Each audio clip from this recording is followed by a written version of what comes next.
Greetings, I'm Pillar Next Distinct Gladiator with more Pillar Loves Tabletop games with Urbania, game of urban renewal. Goal of the game is to have the most points at the end.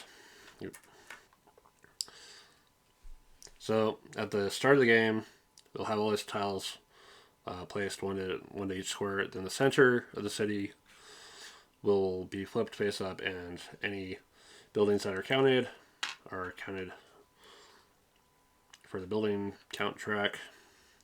Residential buildings do not get counted.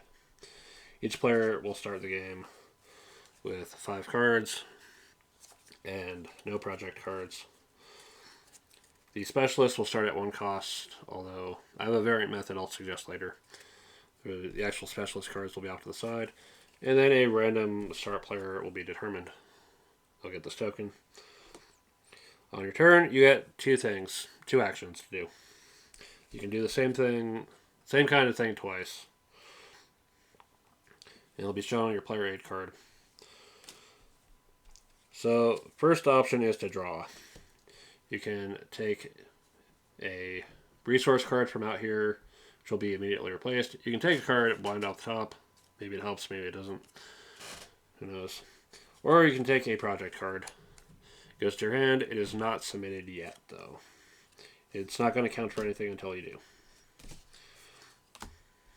There is no hand limit, which can help. At the same time, you want to be drawing efficiently, so you're not spending all your time on just gathering cards if you don't really need to. The second thing you do is renew. Let's say you wanted to renew this bank. It takes one hard hat. If you do it, you'll play cards from your hand. So let's say this one with 1 hard hat, that'll flip up. That'll flip this token.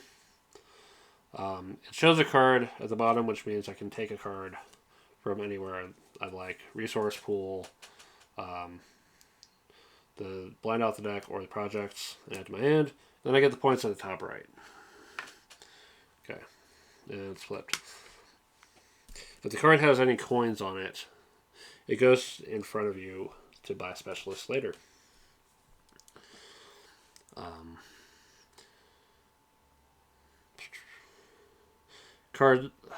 Residential buildings have like a rainbow number. You can use any color, but all the hard hats have to be the same. And then there are resource cards that show a rainbow hard hat that you can use as a wild. So if you're short, you can use that to make up for it. And flipping that building up adds to the building count. So as another action, I can hire.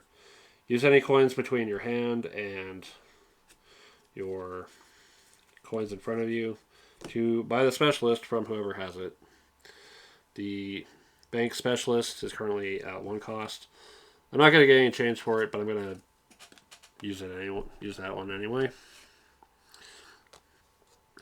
And that goes in front of me.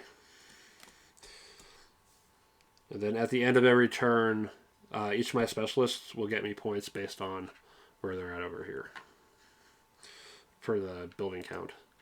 Also, every time you pay for a specialist, their cost goes up.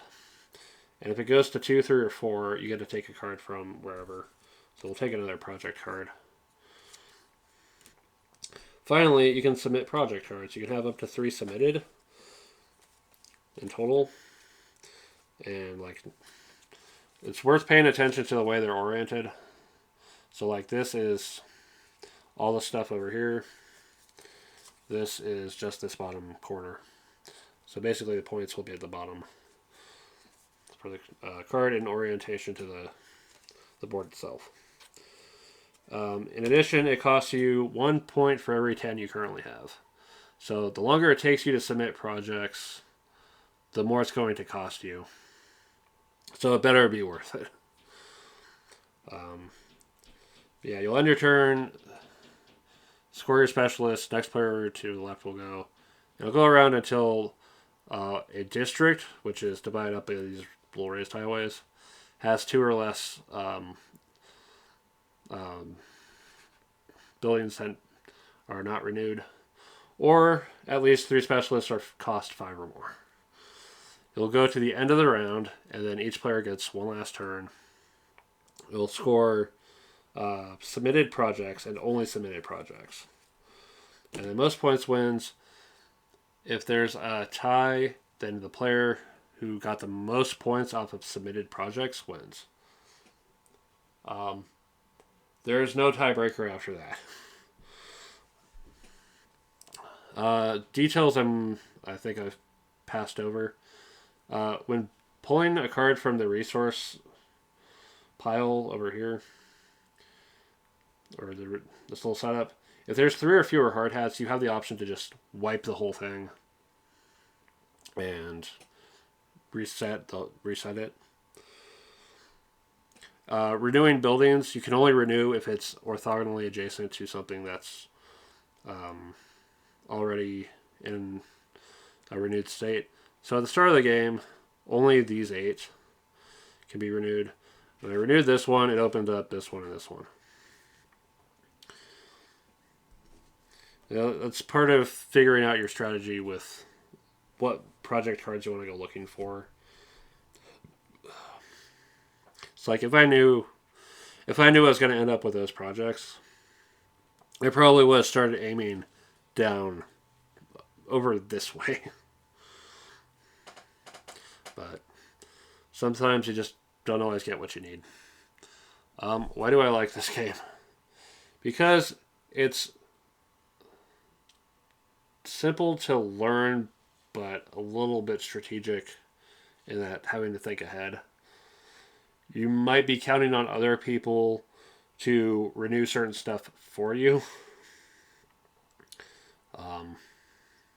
And then jumping off of that, there's the whole specialist bidding war. They get more expensive, but the points are probably going to be more and more as well. Worth noting, the building points will max out here at like 6. The specialists max out at 8 for the cost, which is absurd, but it's up to you to decide if you think that's going to be worth pursuing.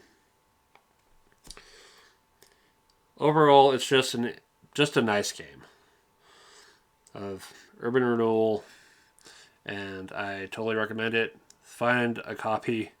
It shouldn't be too hard. Or it might be, I don't know. Sometimes games are more rare than you think they'd be. But anyway, Urbania, check it out. This has been Pillar. I'll see you next time.